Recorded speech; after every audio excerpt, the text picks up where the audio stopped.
Hi, everybody. Hi, everybody. Dr. Nick. There it is. It's been a while. It's been a while. So we watched March Comes In Like a Lion, Season 1, Episodes 1, 10, and 17.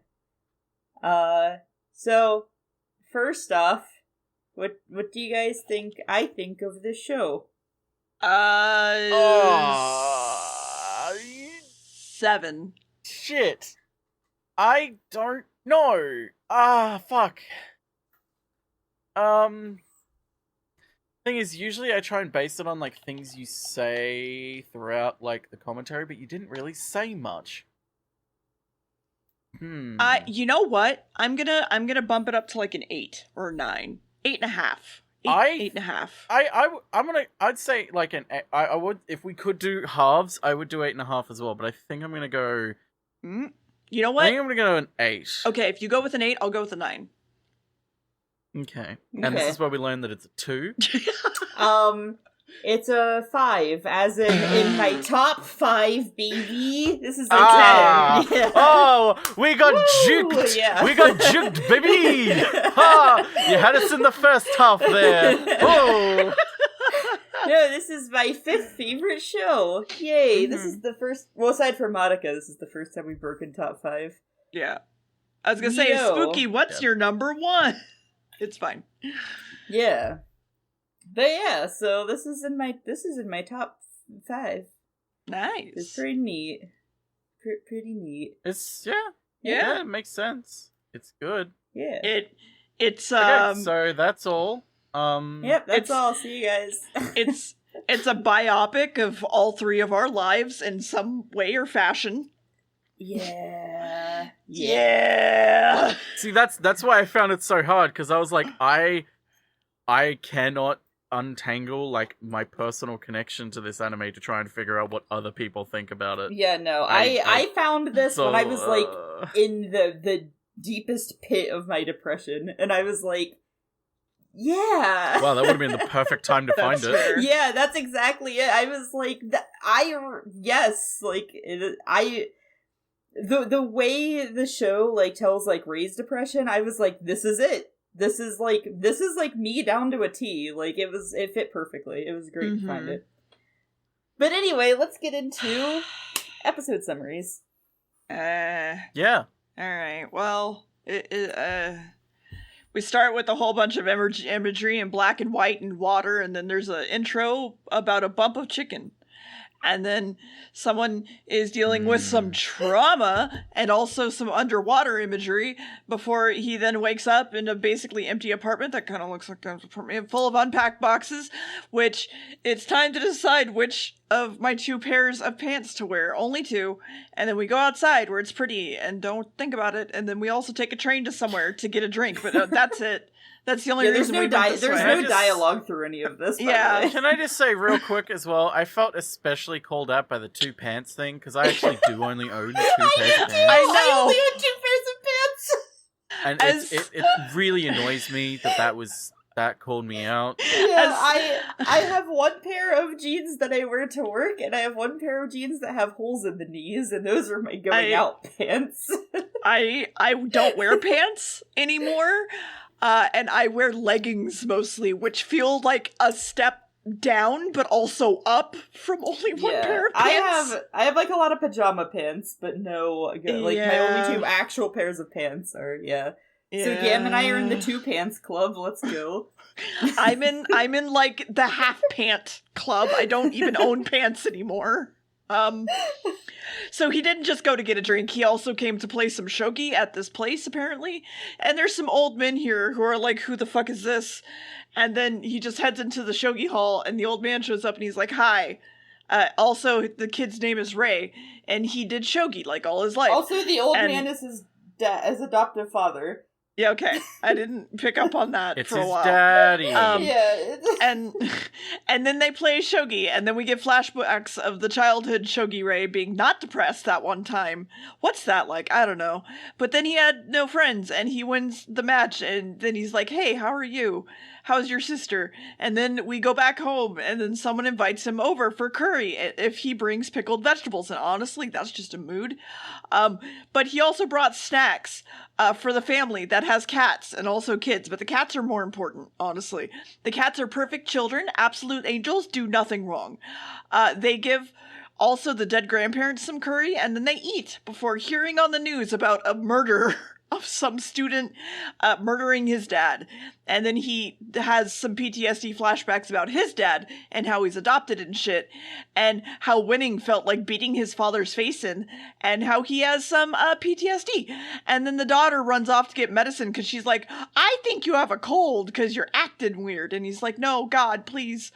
I don't want to be a burden. And then an old man shows up and talks about him, and then we tuck him into bed while he sleeps and is crying in his sleep, and it's really emotional until the daughter's face shows up. And we wake up to a cat that's looking like an owl that's staring at him, and the daughter is giving him food to eat quickly because she's late for school, and she also gives him a giant rice ball that looks like a soccer ball and a entire sausage, and then she leaves but not before giving him the keys to the house, and he's like, all right, I guess I'll go to school. Then he eats his giant rice ball on the roof, and then a teacher comes up and he's like, hey, let's talk. And then he's like, wait, you get paid every time you win, and you win how... You get paid more than me? So he just literally steals some of the rice ball and then leaves going, I'm not eating with you anymore, this sucks. And then he... What do you mean rice ball?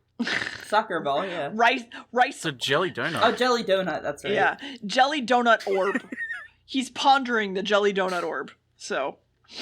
We should think that in. And then he heads to a store with the family from earlier, and he's like, I'll help you. And they made some gifts for a calligraphy teacher who's turning 70.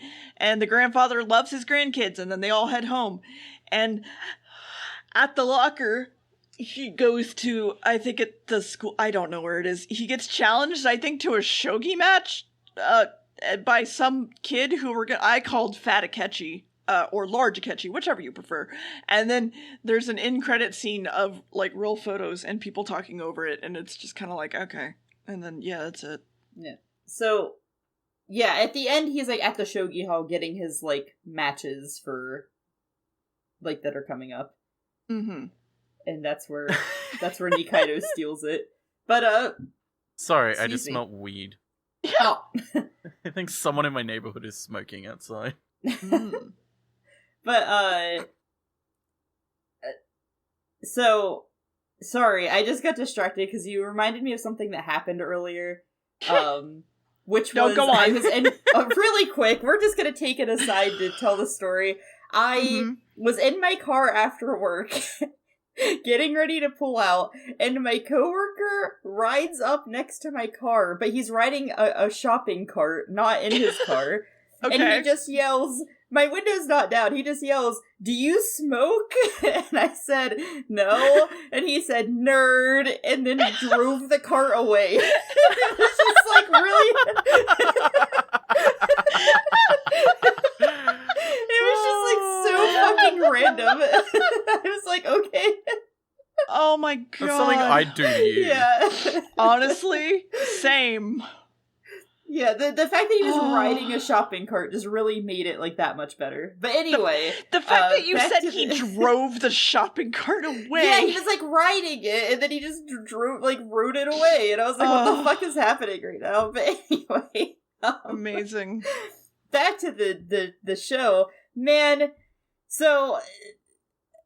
I don't know if you guys, like, caught this, but the reason why Ray was so, like, upset about winning the match with his adoptive father was because that match was, like, determining if his adoptive father, like, went on to, like, be able to, like, do a match to get a title.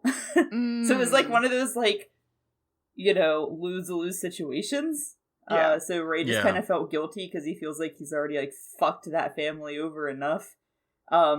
Which we didn't get to it in the show. I couldn't remember if they mentioned it or not, but Ray's parents and little sister died in an accident when he was young. So that's why he's like adopted. It was a Shogi accident. It was a car accident, but sure.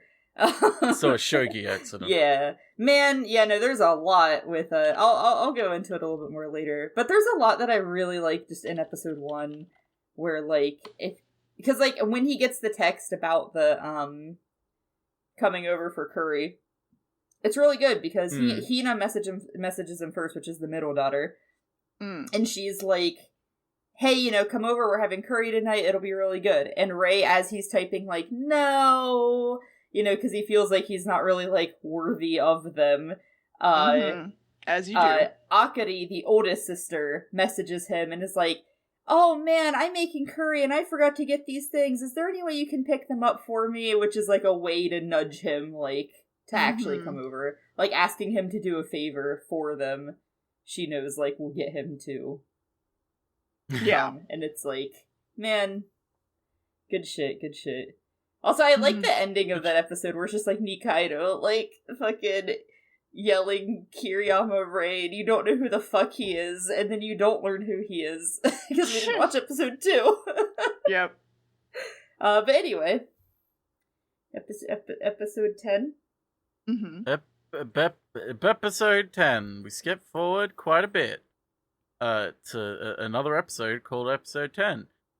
We cut to him and the playing Shogi again. Oh my god, what the fuck? I was not expecting this. This is such a big jump in continuity. I was not expecting Shogi in this anime about a guy that plays Shogi. Honestly. Anyway, he's playing a bit of Shogi, having a little bit of fun, and by fun I mean depression. Everything's. I want to note as well, real quick. This anime is really slow, but not in the way that people would normally think that, like, oh my god, it's so slow, nothing's happening. Like, I get it, let's move on. Like, I don't feel that with this anime. Like, the sense of pacing with a lot of it. Like, I do have some minor issues with, like, tone, and tonal whiplash with some things. In certain areas that we saw, but like I feel like it would be smoothed out if I watched more of it, so it's not a jarring scene between things. The story is super slow, and it's not. There's really not much of a story, but the episodes are so dense because there's so much like character writing because it's a character drama. You know what I mean? So it's like No, I agree. And the thing to me is like this: the speed of it is intentional and is like there's not much to write down. Like I can only write down like, oh, they're playing shogi. Yeah. But like kind of like a lot of visual bits happen in there. Like I'm not going to talk about the next episode because Dear explains it. Wait, no, it is this episode. I forgot what episode it is.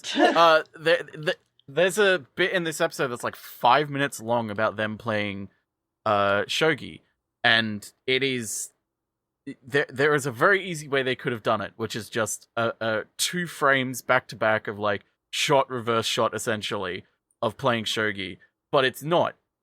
There's no real dialogue, there's just music, and you just watch them play, and you see like the little visual ticks on them, and then occasionally you get the small thoughts in their heads as they're thinking things through, and it's like there is so much beautiful framework of like nearly every shot is a different frame of like way to frame the shot. Like it's not shot of this person's face, then shot of this person's face, then shot of the board, then shot of this person's face, then shot of this person's face, then shot of the board. It's like shot from the board looking up at this person, and then shot of the person from above looking at their hands as they're moving the pieces, and then shot from far away from essentially the eyes of the observer watching them move the piece. It's like it's so meticulous in the way that it's like disjointed but all connected to keep you interested in a scene where nothing is really happening Right. on on the main text. It's all subtext. Yeah, and then like the movements like, of their hands they show, like how they place the pieces and stuff. God. Yeah, like even like the one thing that I probably point to where it's like there's not really much happening in the scene, but there's like maybe a little bit of dialogue to say what's going on, and a lot of it is visual metaphor, and then they explain the visual metaphor, which normally annoys me, but in this case I'm kind of glad they did, because it's kind of an easy one to miss if you aren't already connected with the visual symbolism of water and emotion. Right. Of like the next episode of episode that we watched, episode 17, of Ray and another character laying down, going to bed in Ray's apartment, and you see the sort of reflection of the water on it from a bird's eye view, just on over the top of them both, as like one character tries to sleep and the other, looks at their phone constantly as it goes off, and it's like they're drowning. They're emotionally drowning for different reasons. And it's like, it's beautiful. Like, nothing's really happening in the main text, but a lot of it is subtext. And it's like, that is beautiful. Because it's like, you could very easily say nothing's happening, they're just laying there. But there is actually a lot happening, which is... I just wanted to clarify in case that one random person who's only exists in my mind goes, but wait a minute, it's slow. You hate slow things. Yeah. Because nothing happens. Yeah, and people say all the time, like I've heard a lot of people say that, like in this show in general, that nothing happens. But it has a weird divide with season 1 and season 2. I was reading reviews for both, and like people were either like, yeah, nothing happens in season 1, or they're like, yeah, nothing happens in season 2, and I'm like, what the fuck, like. See, that fascinates me. Yeah. But anyway, I'll continue because I got distracted. Yeah. Mm-hmm. We cut to Ray sort of just playing by himself at his apartment after the tournament, playing just sort of practicing by himself, and then his phone rings. Oh my god, there's someone on the phone. My notes are a little bit disjointed because I got a little bit distracted at some points. That's right. That's what the phone call's about. He gets a phone call and there's someone on the other line saying like, "Hey, I left my watch there." And he's like, "Oh, watch? Where is it?" And he goes between some couch cushions and finds a watch. And it's like, "Oh, okay, so it's some girl." And it's like, "Okay, someone he knows pretty well, I guess." And it's like, "Okay, we later find out," although we would have found out earlier, I guess, in an episode if we had watched them all, that it's his it would be half sister, wouldn't it? Yeah, half sister. No, not even half. Adoptive. Oh no, yeah, adoptive sister. Yeah. No, that's right. They refer to it as half sister, but it's not half sister because it's pure. He was purely adopted, wasn't he? Yeah, I don't think they say half sister. Maybe they did at some point in the. I might have misremembering. Maybe they did at some point in the Funimation subs. I've never watched this on Funimation. I know that some of the lines were, I think, a little bit different. I could just be misremembering it. But anyway, yeah. But whatever. Adoptive sister, and they meet at a place outside, and he gives her the watch, and she's an absolute bitch, and goes into this sort of conversation of like, "Hey, like New Year's is coming up. Are you coming home for New Year's?" And he goes, "I've got matches, girl. I got matches coming up." And she's like, "Hey, oh yeah, you're playing this guy, aren't you? This guy gets like pretty drunk and disorderly and depressed whenever he loses. And it's like, I mean, hey, just like you. And starts going into very, very manipulative, toxic talk about, like, on the surface, she's just describing a person, but underneath what she's actually saying is like, hey, these are all the things you're going to cause him to feel if you win. Yeah. So, hey, you should fucking lose because fuck you. Yeah, I also want to clarify that Ray, at this point in the show, has to win every match up through this one to keep his ranking as C1. I had a feeling that might have been the case. Yeah. Because otherwise he would have absolutely just forfeited the match, but that which leads to the beautiful turmoil in the episode, where he sorry, she's describing all of these things, and he sort of just drowns it out through his own sort of self-dialogue of wow, like her words are like poison right now, and they are really sticking to me like glue, and then I hate myself for wanting to hear what she's saying, which, you know, yeah, that's a thing that runs through your head when you're depressed and have such a complex about hating yourself. We go through, and she keeps going and is like, hey, since Christmas is coming up, what's better for a last Christmas before this guy retires? Is it where he comes home happy that he's won and his daughter is going to have a good Christmas? I don't know Or if it is was that they were retiring. It's not retired, it's that his wife is leaving him. Wife is leaving. Yeah. Yeah, okay, I read it wrong, because, again, I think at that point was when the cat was on my desk. Yeah, that was the episode you didn't watch.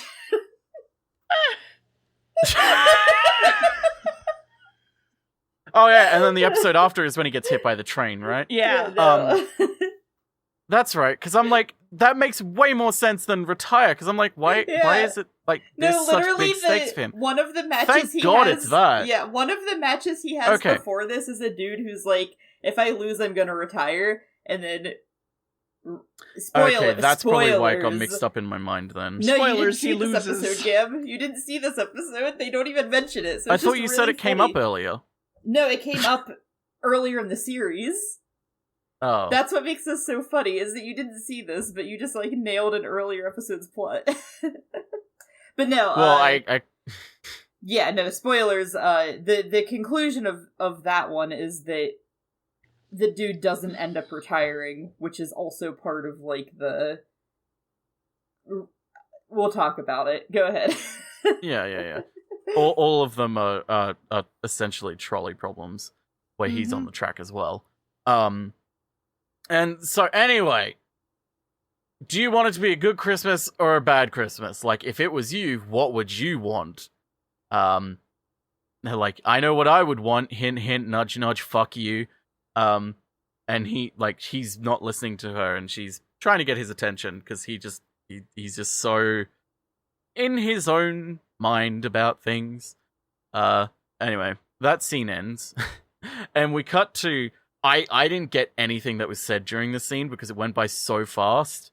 We cut to him talking to a teacher of some sort, or rather a teacher talking to him, and at one point he just leaves, and the teacher turns around and is like, wait, where'd you go? Wait, oh god, I kept talking. Was I being rude? Oh god, I'm one of those, like, mean teachers. He was, I think, inviting him to a shogi tournament, and he was like, no, okay. I would rather just do this one and finish off the year instead of doing more of them. Well... Okay, that makes sense. Well, there was, like, a Wait. The Christmas the teacher, one, yeah. No, it wasn't a shogi tournament. The teacher was, talking about how some of his classmates were having a Christmas party. Oh, and that makes more sense. Basically, like, Ray wasn't invited, and he gets up and leaves during that, as the teacher's saying, you know, so since neither of us are going to this, maybe, like, you know, if you don't have anyone to spend Christmas with, and then, like, turns around and Ray's gone, so Ray just heard the part of the conversation where he was basically like, your classmates are having a party and you're not invited. Mm-hmm. So, okay. That's why he's like, oh no, like, I sound like a bad person. Okay. Yeah. Well, I'm kind of glad I missed that then, because I hate that sort of shit. Even though it's played off as a joke, and it's not, you know, a serious plot point. It's like, come on, whatever. It's anyway, more of we Ray cut to doesn't him. give a fuck. Yeah, it's more Ray doesn't give a fuck. He basically hears they're doing this thing. It's like, okay, cool, I'm done. We cut to Ray standing in the train. He training. There it goes, choo choo, choo choo. Traveling around and sort of saying to himself, why does he hate Christmas now? When did Christmas turn to feel so bad for him? Saying that it feels like it's now just a report card of how much love and affection he's given and he receives from other people, and it's more of like a yearly criticism of his relationships with others. Which, yeah, that's a mood. Because sometimes it can feel like that, even though it's a case of like, hey, it's meant to be about being with those that you love. Sometimes it feels like it can very easily turn into a point of, hey, how much do you actually love them? Show them by buying them the latest piece of product that you're told to buy, or give them the most attention, or even just give them the biggest message or the most thoughtful gift, or even just the most thoughtful thing to say to them. It can be exhausting and depressing when you're the kind of person that never gets any of that. It can really weigh down on you, which is why for him it just feels like an awful thing to avoid. Anyway, we come back to the match that we've all been waiting for. Will we make the deadbeat dad dead? That's the music that plays at the Shogi place. I don't have it on my soundboard, but I do have this. Yeah, there we go. And the Shogi begins. And this is the beautiful scene I was talking about earlier. Like, going through piece after piece. We see sort of time passing, and we can see Rei is very clearly, like, conflicted about wanting to win, but also not wanting to win easily, because he doesn't want to win because the guy is bad. He wants to win because he wants to know that it wasn't, like, he had no other choice. Like, he didn't want it to be something that he could beat himself up for. Like, well, if the guy was just bad, then Rei beating him was unfair, because, he gave up. He didn't want to fight anymore to try and win. So it's like, well, that's my fault because I made him give up. Which, don't think that. As they're playing, we see these two go at it.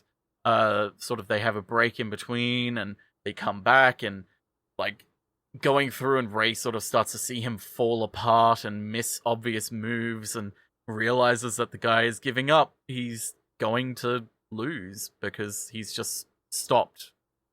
He stopped trying to continue throughout the game.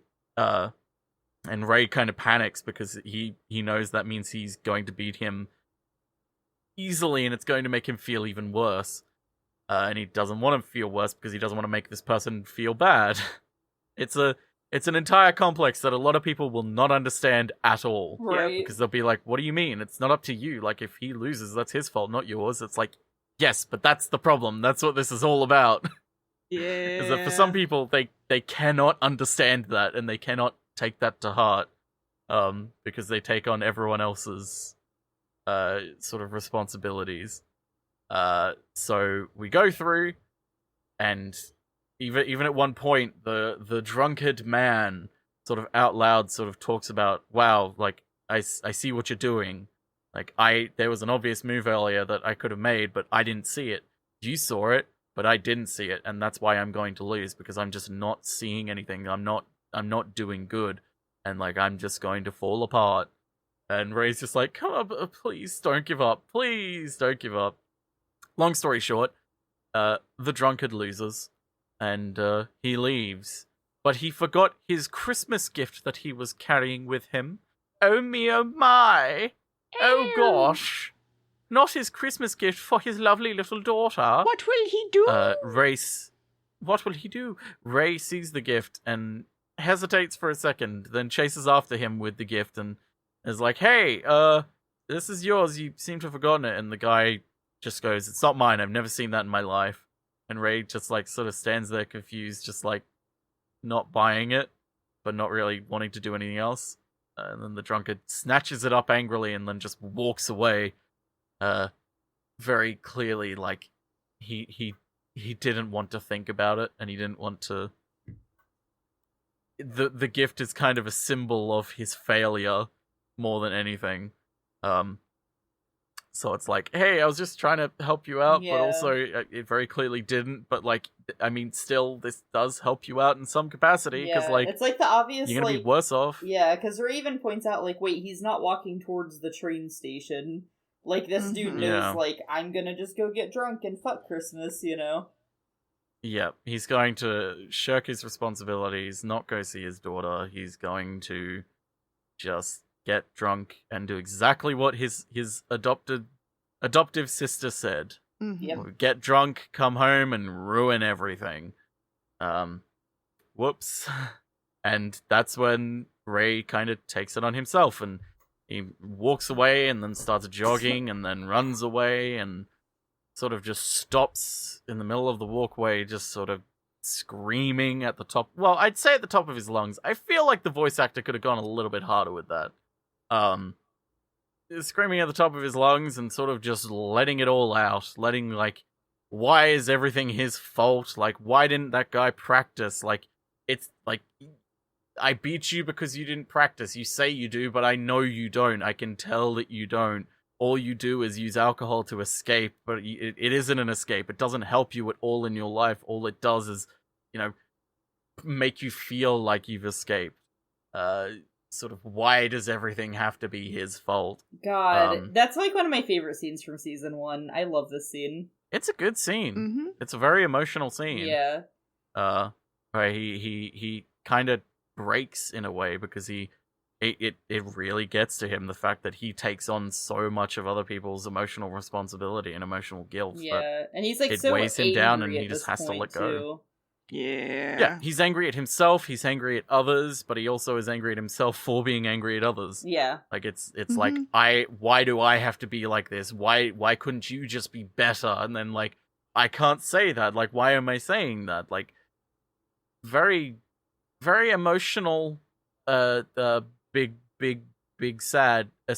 As Dia said, he had depresso, not espresso. And then I said he had aggresso. And then he had, and then Spooky said he had aggresso as he sped up, and I said, wait, no, he's had actually espresso now because he is going fast. But and then that was the end of episode depression. After the screaming, whenever he falls to the ground, and then he gets up, and he's like, I love the fucking line when he's like, he was like, if you're just going to escape, if you can, or he's like, if you're just gonna run away, if you can run away, then why? And it's like, fuck. It's such a good line. It's such a good, I love it so fucking much. Like, if you can run away, then why are you here? Because during the scream, he like even says like, Shogi's, that's all I have, the only thing I have is Shogi. And it's like, it's, because he has such a love-hate, all I have. Yeah, he has such a love-hate relationship with Shogi, which I'll explain a little bit more, because they explain more of that, like, in episodes, like, I think 2 and 3, so I'll explain a little bit more of that in a minute. But anyway, yeah. And that's the last episode that we have the Bump of Chicken openings and endings, which makes me sad. Yeah, and then we have the one that Spooky didn't know of, but it was the one that we actually wanted to know. Okay, so the Bump of Chicken ending, this is fantastic. I'm just gonna share this really quick. That ending, first off, is my favorite ending in all of anime. I love that ending song and animation so much, but also the band Bump of Chicken really likes March Comes In Like a Lion. The ending song, Fighter, they made specifically for March Comes Like a Lion, but not for the anime. This is when it was a manga, and they made it just because they liked the manga so much. Like, they weren't, like, paid to be like, hey, make us a song about March Comes In Like a Lion. They were like, we fucking love March Comes In Like a Lion, and we're gonna make a song, like, about it. And their music video for it is just, like, a little, like, animated, like, March Comes In Like a Lion thing. It's so fucking good. So they used that song, which is fantastic. I love that. Anyway, I love it so much. It makes me happy. Anyway, episode 17. So we open and he's at a tournament, a big old tournament, and him being like, and then Lord Jakechi shows up and talks about how this one dude is here to play Shogi, who's a fucking master, and then they're both here for the shot at the title and ready to fucking fight. But he's apparently been paying for his dad's living expenses for a long ass time, and then someone shows up and treats him ridiculously and then just leaves. And it was something. Yeah, and... Deer and I thought that the chairman and his dad were the same person. Yeah. Because, like, they looked the same, except one of them looked tanned. Yeah, it was bizarre. They have different hair. They just both have, like standard old man hair. But Short, one of them... white hair. Yeah, but both, like, it's like, the chairman has, like, messier hair and, like, different glasses, and, like... It's also because there was only the two people in the frame, so when, the chairman grabs Ray, we thought it was the dude he was talking to. Yeah, you guys haven't seen the chairman up until now, so I definitely get the confusion. He kind of does this. He's like a very cheery old man. So. Oh, we got that. Anyway, so, yeah. So, the dad then goes like, I'm gonna hold on to your winnings until you're of age. And then he's like, hey, how's your sister? How's she been? Like, staying with her. And he's like, she's been lying about staying with him, apparently.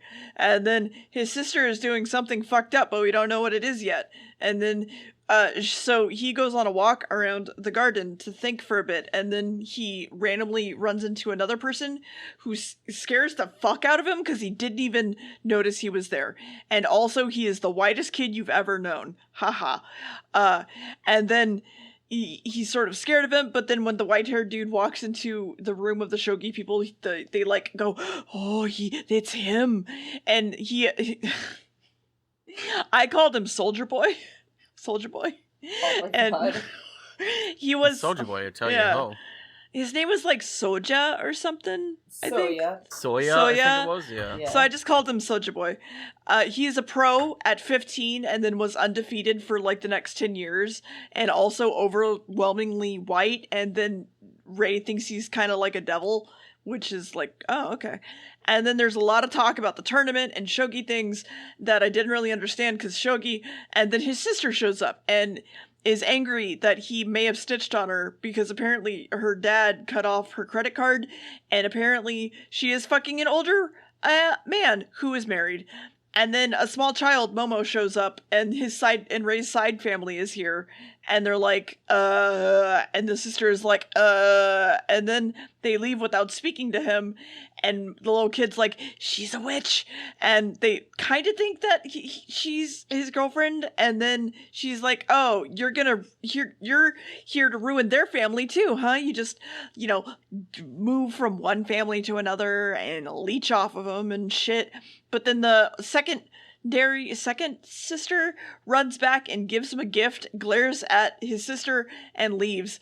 And then we cut to their house, or his apartment, where she has basically just eaten literally all the food that he was given while simultaneously complaining about it and just being a cunt, honestly. And then she's like, I've eaten too much, so I'm gonna steal one of your sweatshirts and sleep here. And he's like, you literally are pissing off our dad. What the fuck? And then he thinks that he's fucking one of the sisters in the family and whatever. And she's like, oh my God, which one is it? And then later calls home, gets in a fight with dad, hands the phone off to Ray. Yeah. And then she's fucking a married man who used to train with her dad, so it's not like she can invite him home. And she's like, what do I do? I'm so scared. And then they go to bed. And this is the whole scene that Gam already explained, where like she's on her phone, constantly checking her phone, and it bathes the room in blue light, and they're basically drowning. Hee hee ha hoo. There is no sign of land. Yeah, and then they go to sleep, and the next day she leaves, and he mentions being sad about not being, like, siblings or even really acquaintances, really. And then he rushes his way to someone's house, and then Large Akechi's here to play Shogi, apparently, and then they talk more about their standings and Shogi, and I didn't really get it. But Akechi's excited about fighting his rival, and Ray is depressed about school again, and then yeah, that's about it. That's all I got. Yeah, the house that he went to is the dude who's... Was that the party? It's the dude who... No. It's the dude who's, versing Soya. Ray takes, like, basically, like, Shogi workshop classes with him, Nikaido, and that other dude. So it's just like his little posse. Which, man, okay, the whole thing with like Ray's sister, and this is going into like spoilers from previous episodes. I mean, I don't know, kind of big ones. Wow. The opening is like like when it gets to that sketchy phase of the opening, it's showing like a bunch of like matches Ray does, and it ends with a guy named Goto, and that's the dude that his sister is like seeing ? Owning. And because it's like more than just like a sexual relationship, it's a weird situation. But anyway, that guy like is big in the shogi, like the same shogi building and stuff that Ray's in. Like he's like he's like in the same area. He's like he's a rank A, so he's the same as Shimada. And it builds, there's literally a chunk of episodes where it's building up Ray's match with Goto. And Ray like fucking hates this dude because he's like hurt his sister in the past, and then Ray tried to like broke her heart type deal.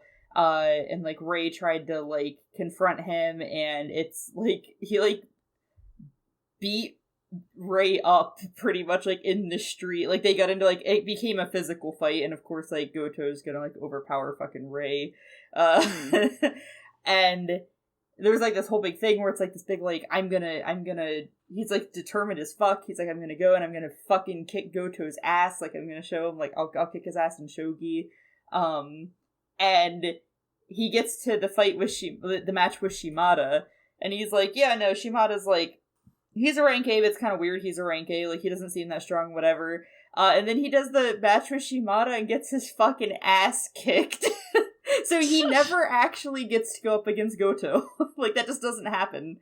There's like this big plot point. Oh. And then they're like, you underestimated Shimada, you idiot, and you lost. And it's like, fuck. That's absolute good shit. Buffoon. They do that all the time, where you're watching and you're like, oh, this person's obviously gonna win. And then they don't. And it's like, oh. But then sometimes the obvious person like does win. And I fucking love that about the show.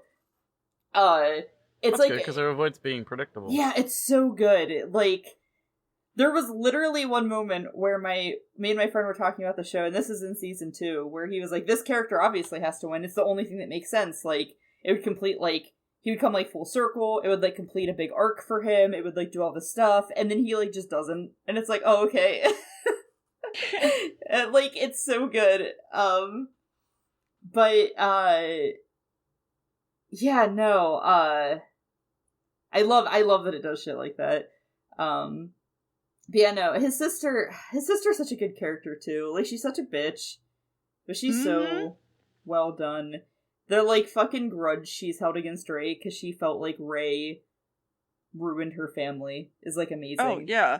Basically, I mean, when it boils down to it, it literally talks about how, like, the dad chose Ray as, like, his special kid, and he's adopted. Yeah, he's and advertise that. Yeah, and he's adopted. He's not even, like, their family. She feels like he came into their family and ruined it, and I get that. Ray is a symbol of the love that she never got from her father. Mm-hmm. Yeah, because it all went to him. Yeah, because Ray, when he was, like, a kid and his parents were still alive, would play shogi with his dad all the time. And he became really good at it. And Ray then was like, I don't even really like shogi that much, but my dad gets really happy when I do well at it. And, like, it's, like, a way for me to bond with him. So, and I like bonding with my dad, so I'm going to play shogi all the time. Mm-hmm. And then his dad knows his adoptive father. Because I think it's, like, his dad was really into shogi, but not good enough to go pro.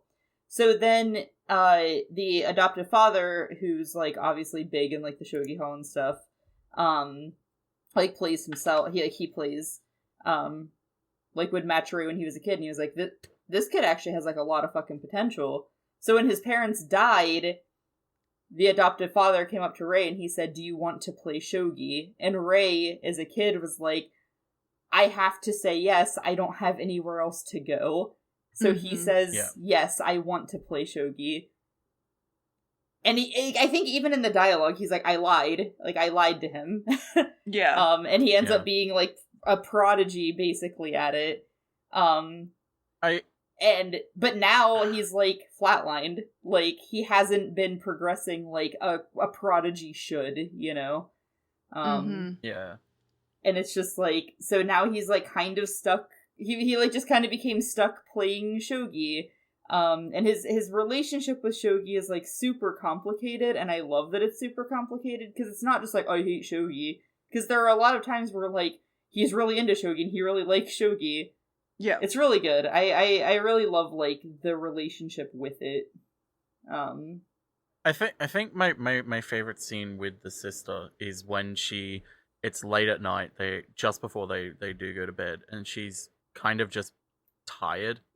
And she has that moment of vulnerability. Yeah. Where she just basically tells him, like, I don't know what to do. Like, everyone sees me as this type of person. It's like, I don't like this. Yeah. I don't like who I am. Like, what do I do? I'm scared. Yeah. And he doesn't say anything because there's nothing for him to say. He knows if he says something, it's like, A, she's not going to do it. Yeah. And B, like, it's not his job to give her answers. Like, the point is she kind of needs to find that out on her own. Yeah. But instead, what she does is she lashes out at him and at others. Yeah. And he still takes her in and still, you know, takes care of her instead of throwing her out like he really kind of should. Yeah. No, I love, like, Ray's, like, relationships with everything's really, like, complicated and complex, right? Because it's obvious he doesn't hate his sister, even though he should hate his sister. But he's still like, we are family. And there are, like, little flashbacks that show them, like, getting along as kids. Because, like, that's gonna happen. You know what I mean? You're gonna have good moments. And, I mean, granted, the majority of it's bad. She's a very, toxic person, but... Oh, absolutely. Yeah, but, so like... toxic. He has those, like, kind of complex feelings about her. And then there's, like, the implication of, like, at some point, was there some kind of mild, like, romantic feelings? Like, we don't really know, because he said, like, we never became siblings, but we never stayed strangers, and, like, there's a lot of little implications that haven't been cleared up, and I don't know if they ever will be, because they don't really need to be, you know, and I like that. But yeah, no, I love his like the character of his sister. I'm not like fuck yeah, you know, go be a piece of shit, but the character is like so fucking good. mean, I'd smooch her, but also I want to punch her in the face. Right? And then I love the scene under the bridge whenever the sisters like run into them. And they're like, "Oh, okay, let's leave." And Hina, I love that scene. Hina's like, no, this isn't right. Like, I'm gonna do something about this. And that's, like, a really big character trait of hers. Where she's like, I don't care about, like, the consequences. If I think something's right, then I'm gonna do the thing that I think is right. Because I'll regret it if I don't. And I, like, love her for it. Whereas Ray's the opposite. Because she's like, why isn't he, like, lashing back? Why isn't he, like, doing anything? Whereas Ray's like, I would rather just... stay quiet and take it. And like kind of like internalize it. Yeah. Man, no, it's so good. I've like said it to people before where it's like, if I had to like look at my top 10 and pick any show from it to be like, you have to watch this, it would probably be this one. Like, I think this show, despite not being like my favorite series, is like just the most like generally like kind of relatable one, and the most like the messages it tells are like super strong, and like I feel like it's a good like entry level like drama to just be like, here you go, you know what I mean, like here's this like amazing character rating, because it's like like I obviously Madoka's my favorite thing in the world. I don't recommend Madoka to 100% of people because it's like there's like the whole magical girl genre, there's like just elements within it, and you know what I mean? The art style like, can even be rough for some people. People think this art stuff style in is it rough. that people there's stuff in it that some people will never like. Exactly. And that's fine. Exactly. Whereas like this, it's like I just feel like this is. I feel like this is like definitely like you should watch this, even if you don't end up like loving it. I think that there are a lot of things that will resonate with a lot of people. Because I couldn't share a lot of like other characters' things, but it has a large cast and it does like an amazing job at really like letting all of the characters shine in really like good natural feeling ways and ways that are like really fulfilling. And there's like so many different problems that the characters have, and you see them through so many different lenses, and it's like there's just so many like important things in this series. It's amazing. I adore it. Where is it in your top 5? Is it it's just it's 5? number 5. Yeah, it's number 5. Number 5. Number 5. Number 4 will blow your mind. Yeah, it was number 6 for a long time. And it Ooh, what got knocked down? Did it get back up we again? Haven't watched yet. The thing that it knocked down though is something written by the dude who wrote Madoka, so that's like saying something. Ooh. Yeah. It was a hard decision, but finally I was just kind of like I resonate with this more. Like this is just like so. It's so good. It's so good. It's so good. I cried every episode of season 2 of March Comes Like a Lion, not because things were sad, but because I was so attached to the characters that I just got so emotional when any of them would do anything that I would cry. Like I love them. I love them so much. Also, Ray is the only other anime boy, because obviously, like, I love Kondo. Like, Kondo is like husbando. Ray is the only other obviously. anime boy that I'm like husbando. I love Ray. I love him so much. I want to make him happy. Huh. Good luck with that. Sorry, Yeah. I only just realized that the guy who wrote Madoka wrote the recent Godzilla animes that I watched. Huh. Oh yeah. Anyway. Those are some of his like movie have fun with things. Yeah, they're a little weird.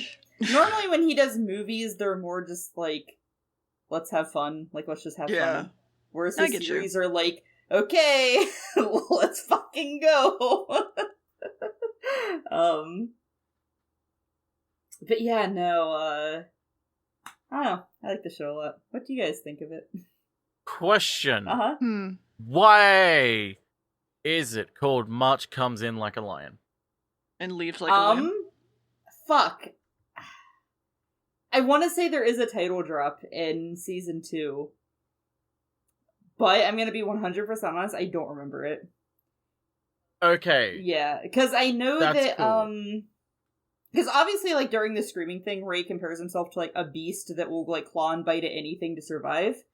Which is kind of where, like, the lion comes in. But I can't remember the exact, like, why, you know. There is a reason. I don't remember. But yeah, Season March 2 comes is in where like the a lion that plays Shogi. Yeah. Mm-hmm. Yeah, no, March comes in like a lion. Great. Chika Umino, the mangaka, loves cats, so there's lots of cats in it. Which is really good. Yeah. They talk internally about food all the time. They're Love great. cats. Mm-hmm. It's just a good time. And Shaft did the anime. Right, And Studio Shaft's my favorite studio. So Cool. go Mhm. watch it, everybody. Also, okay, I'm getting ahead of myself though. What did you guys think?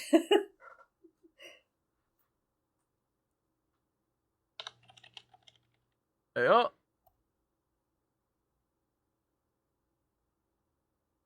Guys? Oh. Hello?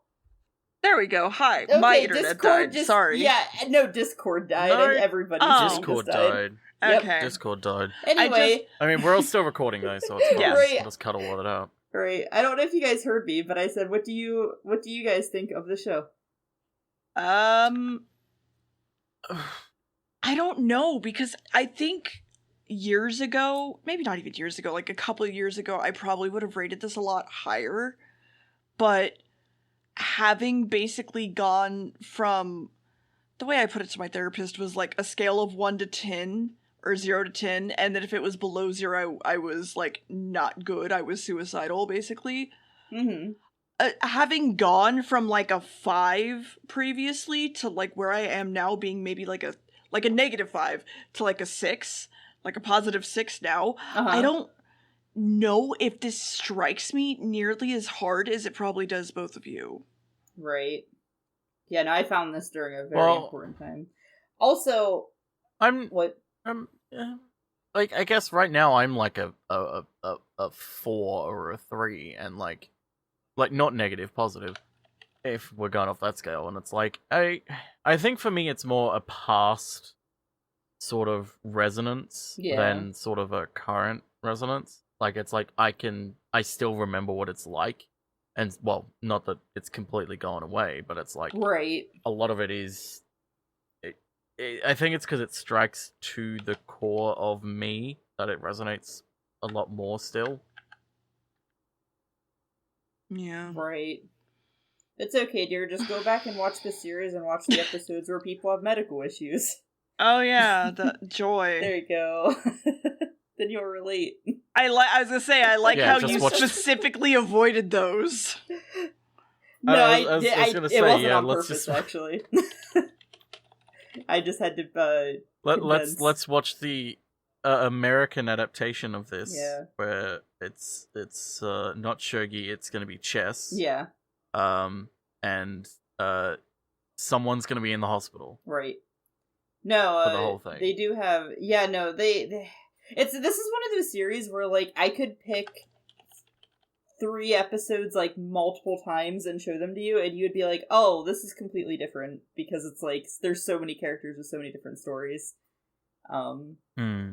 So, but it's, like, done really well. Chico Umino is, like, a fucking master at character writing. I love it. But yeah, no. And I mean, like, I feel like this helped me, because, like I said, I was, like, super fucking depressed when I found this, and seeing Ray, like, because I feel like even in the 3 episodes we saw, like, Ray has grown a lot. Like, Ray has, it's very much like a show about, like, Ray kind of, like, pulling himself out of his depression, right? Like, with the help of other people who he is, like, allowed into his life. And seeing Ray, like, grow like that, like, kind of along with me, like, really, like, it was, like, really, like, impactful. Like, it was nice. But anyway, Gam, what number would you give this show?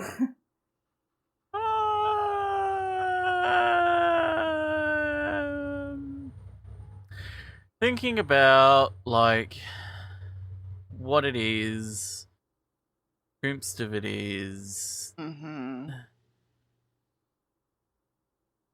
I'd say a 9, probably. A 9? Alright, and then what did you give it, dear? Did you give it a number? I don't think you did. I didn't give it a number, I was thinking. I would give it a 6, because I'm not in the headspace where I'm like, this is my shit. So it just is not striking a chord with me as hard as it might have previously. Yeah, I would say especially for Gam, this is one you should probably go back and, like, watch all of at some point. Yeah, one day I will. You should. You and your partner both should. I don't know if they've seen this, but I highly doubt that he has. Yeah. I don't think so. We can just. But also, then again, it's entirely possible. Yeah, right. You fucking talk to him about it, Spooky. Yeah, I will. But yeah, I'm glad that we got to watch this. I had been holding out for a long time because I was like, I don't know how well the 3-episode rule will work for this show, you know? And I mean, obviously, I feel like you guys are missing a shit ton. I feel like it's not nearly as impactful, but I feel like it did a pretty good job at picking 3 that would, like, kind of get the point across. You know what I mean? And we'll do some season 2 episodes at some point. They probably won't be as raid focused, so that'll be fun. Yeah. But anyway, thanks everyone for listening. Yeah. Go watch Merch Comes In Like a Lion. Yeah, and go watch your kids. They're currently swinging on the swings. They're gonna die. Go watch them. Oh no! Go Don't fall off the watch- swing, little Billy. Go watch your pets if you have them, and just, I don't know, just hug them. Just hug your Just pets. stare at them Just- while they sleep. It's fun. Have a staring contest with your pet. It's always a good time. Yeah. Mm-hmm. My cats are bad at them. Yeah, they don't care. Yeah. Yeah. Alright, Yeah. well. Goodbye, everybody. Goodbye. Bye, Dr. Nick. Bye. Go play some shogi, drink some green tea. Danganronpa.